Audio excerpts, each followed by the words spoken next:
Howdy, Pards. It's been a wee bit since I've been able to check in for more than just a very brief period, and now that there's finally a place to turn around and check my back trail, I thought I'd take a few minutes to catch folks up on what's going on with me and say some well-deserved thank yous. I'm continuing to stay extremely busy with medical appointments, counseling, studying, relearning my primary instrument, my voice, and getting used to living in a body that's the weight it's supposed to be. Monday alone had 4 separate medical and counseling appointments, starting at 8:15 in the morning and not ending until after 8 that night. For those who've asked, here's the current situation with my feet. The ulcers on the left foot have healed. The ones on the right foot are proving more problematic, but they are responding to treatment. If they continue to show the same response to therapy, it looks like I'll no longer be in danger of losing the foot. I remain on walking restrictions for another 2 months and a few days, and as such am still out of work. At this point, it looks like I'm not going to need the walking cast, but I'll be trading in the cowboy boots for a pair of diabetic shoes with orthotics for a while.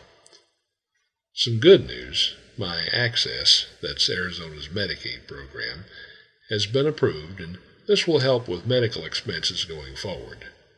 Though there are some things it does not cover, and it does nothing for existing medical bills.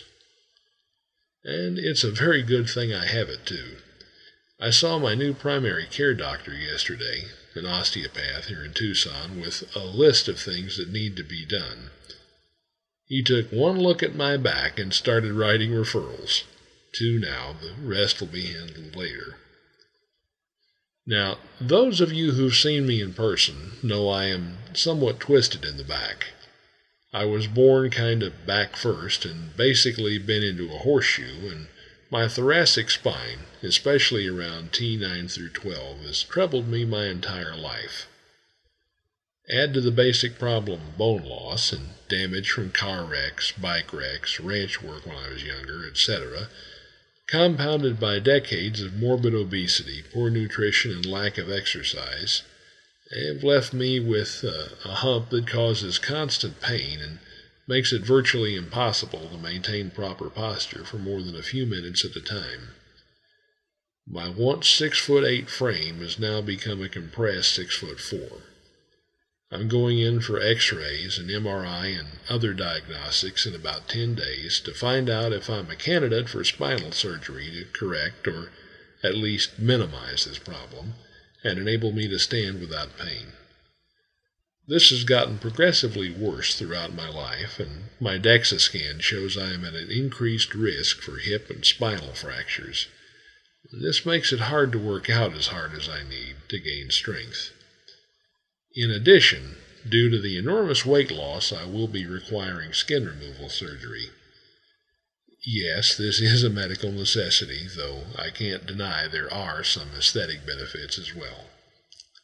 In addition to making it hard to fit clothes, it leaves me extremely vulnerable to pressure ulcers in the torso, and with my compromised healing and rapid wound spreading, that can be a life-threatening issue. I've got to admit, these 2 procedures scare me more than a little. Both are invasive, extensive, and will require a protracted recovery. However, if they can make it where I can live my life with the new spirit and zest you can see in my eyes in my new profile picture, it's well worth the risk. Now, for the thank yous. For the cards, letters, emails, gifts, and expressions of love I've received, I remain both grateful and extremely humbled.